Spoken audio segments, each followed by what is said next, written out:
दूर किसी जंगल में रानो चिड़िया अपने पति टुन्नू चिड़ा के साथ रहती थी। टुन्नू चिड़ा को इस बार व्यापार में बहुत भारी नुकसान होता है, जिसमें कर्ज चुकाने की वजह से उसे अपना घर बेचना पड़ता है। अब वो बेघर हो गए थे। सुने जी, अब हम कहाँ जाएंगे? आपने अपना घर भी बेच दिया है, अब हम बेघर हो गए हैं। मैं ऐसी हालत में कहाँ जाऊंगी? मुझे कुछ समझ नहीं आ रहा। अब आपके पास ना कोई काम है, इतनी जंगल में हम कहाँ जाएंगे? कोई बात नहीं, इतने बड़े जंगल में हमें कहीं ना कहीं काम मिल ही जाएगा और रहने की जगह भी मिल जाएगी, तो हम अपना घर बना लेंगे। अब चलो यहाँ से चलते हैं, पहले हम रहने का जगह ढूंढते हैं। दोनों पति पत्नी कालू कौवे के पास पहुँचते हैं और उससे रहने के लिए एक किराए का घर ले लेते हैं। चलो, अब रहने का इंतज़ाम तो हो गया है, मैं घर की सफाई भी कर लेती हूँ। आप अपना कोई काम ढूंढ लें और आते समय राशन ले आना। ठीक है, मैं जाता हूँ, तुम अपना ध्यान रखना। टुन्नू चिड़ा काम तलाश करने के लिए चला जाता है। बहुत कोशिश करने के बाद उसे एक जगह काम मिल जाता है। शाम को टुन्नू चिड़ा घर आता है। उसे देखकर रानो कहती है, आप आ गए हैं, मैं खाना बना लेती हूँ, मुझे ज़ोरों से बहुत भूख लगी हुई है। रानो चिड़िया भोजन बनाती है, दोनों खाना खाते हैं। रात को सोते समय रानो टुन्नू से कहती है, सुने, आपको काम तो मिल गया है, अब आप हर रोज़ काम पर चले जाएंगे। मैं सोच रही हूँ क्यों ना मैं भी आपके साथ चले जाऊँ। इस घर में रहकर मैं अकेली पड़ जाऊँगी और हमारी आमदनी भी दुगनी हो जाएगी अगर मैं जाऊँगी। फिर हम अपना घर जल्दी बना पाएंगे। ठीक है रानो, कल तुम भी मेरे साथ ही काम पर जाना।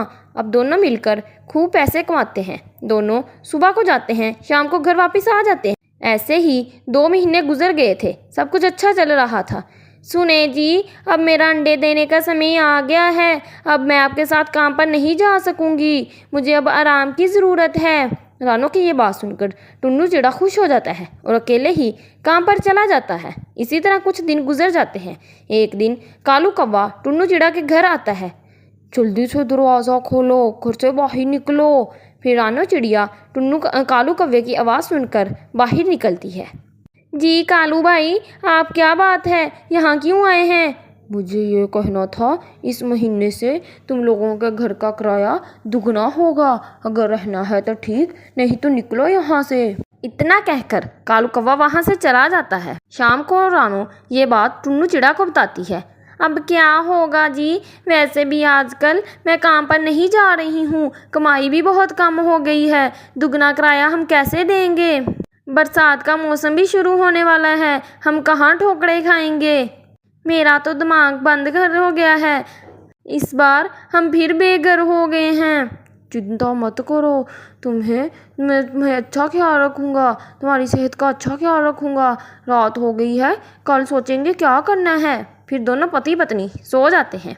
अगली सुबह टुन्नू चिड़ा काम पर जा रहा होता है। उस समय वो बहुत परेशान था, कुछ समझ नहीं आ रहा था वो अपनी पत्नी को कहाँ लेकर जाएगा। इस परेशानी में टुन्नू चिड़ा अपना रास्ता भटक जाता है और जंगल में पुराने गोभी के फूल के घर के पास आ जाता है। इस घर को देखकर वह चौंक जाता है। अरे, मैं ये कहाँ आ गया, मैं अपना रास्ता भटक गया। थोड़ी देर यहाँ पर आराम कर लेता हूँ, फिर आगे चलता हूँ। ऐसा सोचकर टुन्नू चिड़ा उस फूल गोभी के घर के अंदर बैठ जाता है। इस जंगल में पक्षियों का आना जाना नहीं था, इसीलिए वो फूल गोभी का घर खाली पड़ा हुआ था। अरे, ये गोभी का घर तो बहुत पुराना है और बिल्कुल खाली पड़ा हुआ है, क्यों ना मैं अपनी पत्नी को इस घर में ले आऊँ, फिर हमें कोई चिंता भी नहीं होगी।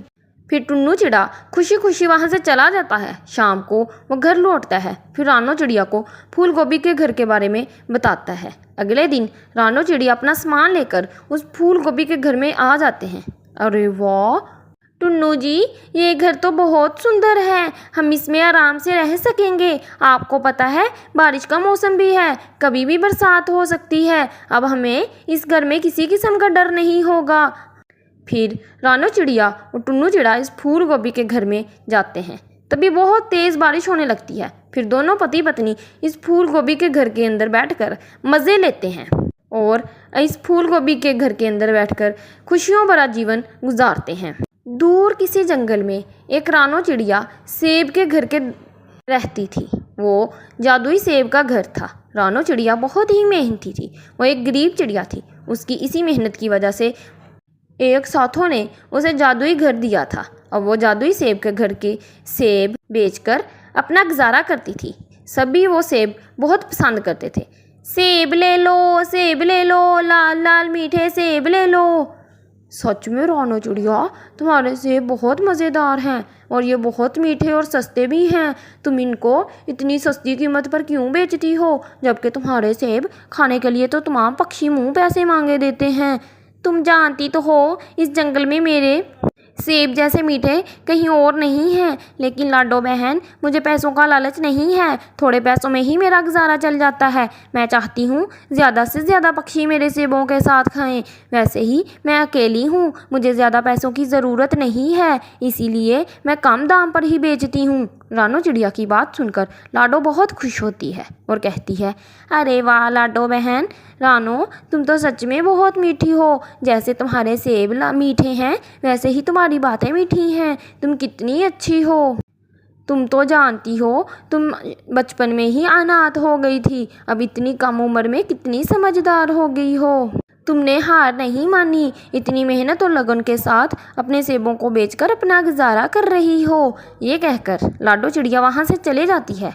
वहीं इसी जंगल में एक कालू नाम का पक्षी रहता था। वो रानो चिड़िया से बहुत जलता था। उसे रानो चिड़िया की तरफ देखकर तारीफ सुनना बिल्कुल पसंद ना थी। पता नहीं क्यों इस चिड़िया में ऐसा क्या है, जब भी देखो हर कोई इसकी ही तारीफ करता है। मुझे इस बात पे बहुत गुस्सा आता है। इसके सेब कितने खास हैं क्यों ना हो, चाहे मैं चाहूँ तो इससे भी अच्छे सेब बेच सकता हूँ। फिर एक दिन कालू कौवा दूसरे जंगल में रहने वाले जादूगर के पास जाता है। उसे कहता है, चाचा चाचा, मैं कामयाब होना चाहता हूँ। मेरे पास सेब का पेड़ नहीं है, मेरी पड़ोसन चिड़िया के पास सेब का दरख्त है जिसको लोग बहुत पसंद करते हैं। मुझे भी ऐसा सेब का दरख्त चाहिए। ठीक है, मैं तुम्हें एक पौधा देता हूँ, इसे अपने घर में लगा लो, लेकिन इसे पानी की जगह खून डालना। जब तुम खून डालोगे इसमें बहुत बड़े बड़े जादुई सेब लगेंगे। तुम इनको बेचकर अपना गुजारा करना, फिर तुम अमीर हो जाओगे। फिर कालू कौवा वो पौधा लेकर घर चला जाता है। तभी कालू के घर के सामने एक मुन्नी चिड़िया गुजरती है। कालू फौरन उसे अपने घर ले आता है। फिर कालू उस चिड़िया का थोड़ा सा खून निकालकर पौधे के अंदर डाल देता है। पौधा थोड़ा सा बड़ा हो जाता है, लेकिन उस पर सिर्फ एक ही सेब लगा था।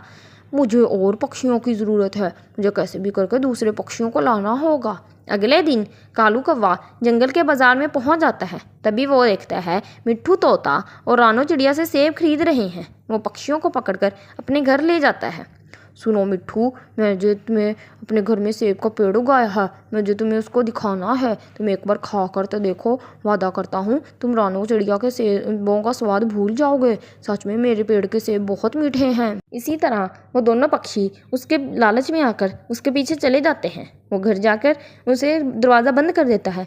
सुने अंकल, आप दरवाज़ा क्यों बंद कर रहे हैं? हमने तो सेब ही खाने हैं। कालू एक बहुत बड़ा चाकू निकाल लेता है।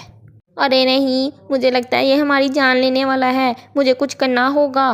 फिर रानो चिड़िया खिड़की में सब देख लेती है और जंगल वालों को बुलाने के लिए चले जाती है। दूसरी तरफ कालू कौवा दोनों पक्षियों को अपना शिकार बनाने की तैयारी कर रहा होता है।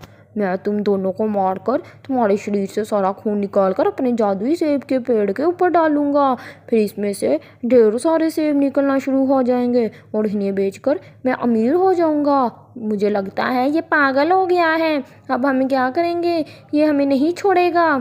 तभी रानो चिड़िया जंगल में रहने वाले तमाम पक्षियों को लेकर वहां पहुंच जाती है। वो दोनों पक्षी कालू कौवे के गलत इरादों के बारे में बता देते हैं। उनकी बात सुनकर सारे जंगल वाले को गुस्सा आता है। वो भागने की कोशिश करता है, लेकिन सारे पक्षी मिलकर उसे जान से मार देते हैं और उसके घर में लगे हुए जादुई सेब के पेड़ को खाड़कर वहाँ से उसके घर से फेंक देते हैं। फिर रानो चिड़िया खुशी खुशी अपना कारोबार बेचने लगती है और अपने सुकून की ज़िंदगी गुजारने लगती है। जंगल में बहुत तेज़ बारिश हो रही थी। वहीं रानो चिड़िया अपने बच्चों के साथ घर में रह रही होती है। मम्मा मम्मा, हमें भूख लगी है, हमें खाना ला दे, बाहर से बारिश अंदर आ रही है। ठीक है मेरे बच्चों, तुम लोग अंदर से बाहर ना जाना, मैं तुम लोगों के लिए खाना लेकर आती हूँ। ठीक है मम्मा, हम नहीं जाएंगे। फिर रानू चिड़िया घर से निकल जाती है। मम्मा चिड़िया उड़ती हुई दूर निकल जाती है। अरे काले काले जामुन, जामुन के फल मैं तोड़ लेती हूँ, फिर मैं अपने बच्चों को यही खिला दूँगी। ये जामुन मीठे और रसीले होंगे, मेरे बेटे को बहुत पसंद आएंगे। गोरी अपने घर की खिड़की में बैठी देख रही थी। वो अपने पति कालू से कहती है, कालू जी, हमारे जामुन के पेड़ पर कोई आकर बैठा है, जल्दी जाओ। गोरी जल्दी से अपने घर से बाहर निकलती है। चिड़िया चिड़िया, तुम यहाँ क्या कर रही हो? गोरी बहन, मैं अपने बच्चों के लिए जामुन लेने आई हूँ, मेरे बच्चे भूखे हैं। तो कहीं और जाना, अपने बच्चों के लिए यहाँ से क्यों जामुन ले रही है? चलो जाओ यहाँ से, मेरे पेड़ से भागो यहाँ से, इतने सारे जामुन हैं। गोरी बहन, अगर इतने सारे जामुन में कोई 2-4 मैं ले लूँगी तो कोई फ़र्क नहीं पड़ेगा। चलो निकलो यहाँ से, भागो यहाँ से। रानू चिड़िया वहाँ से चले जाती है। बारिश में उड़ना आसान काम नहीं होता, मगर एक माँ को अपने बच्चों की भूख मिटाने के लिए ये मुश्किल काम करना ही था। मम्मा चिड़िया एक अकेले पेड़ के पास जाकर बैठ जाती है। इस पेड़ पर केले लगे हुए थे। मम्मा चिड़िया केले 2 तोड़ लेती है। हवा बहुत तेज़ हो जाती है। मम्मा चिड़िया जानती थी ऐसी हवा में उड़ नहीं सकेगी, इसीलिए उसे वहाँ रुक जाना चाहिए। वो केले के पेड़ में छोटा सा सुराख कर लेती है। उस सुराख में छुप कर बैठ जाती है। कोको भाई, मम्मा अभी तक नहीं आई। हाँ भाई, मुझे भी मम्मा कहीं नज़र नहीं आ रही। थोड़ी देर तक मम्मा चिड़िया को अपने बच्चों का ख्याल आता है। उसी समय वो उठकर बारिश में घर आने लगती है। पता नहीं ये बारिश सारी रात रुकेगी या नहीं रुकेगी, मुझे अपने बच्चों के पास जाना होगा। वो ऐसा सोचते हुए उड़ जाती है। मम्मा चिड़िया अकेले ही उड़ रही होती है। रास्ते में गोरी कव्वी उसे देखती है और कहती है, चिड़िया चिड़िया, ये केले तू कहाँ से लेकर आई है? मुझे भी बता दे, मेरा बहुत मन कर रहा है केले खाने को। क्यों बताऊँ? चिड़िया अच्छी बहन हो, मुझे भी एक केला दे दो। क्यों दूँ मैं आपको केला? आपने मुझे जामुन नहीं दिया। चिड़िया चिड़िया, यहाँ से 2-4 जामुन ले लो, मुझे केले दे दो। नहीं, मेरे बच्चों को केले ज़्यादा पसंद आएंगे, मैं नहीं दूँगी। ठीक है चिड़िया, बहन बनकर मुझे ये बता दो तुम कहाँ से लेकर आई हो। फिर चिड़िया उसे बता देती है कि वह जामुन कहाँ से लेकर आई है। चिड़िया अपने घर की तरफ जाती है और घर जाकर अपने बच्चों को केले खिलाती है। मेरी माँ, मेरी प्यारी माँ, आपको हमारे लिए कितना कुछ करना पड़ता है। बेटा, अब मैं थक गई हूँ, अब मुझ में और कुछ करने की हिम्मत नहीं है। बच्चे खाना खाकर सो जाते हैं। अब वो इसी तरह अपनी सादा सी ज़िंदगी गुजारते हैं।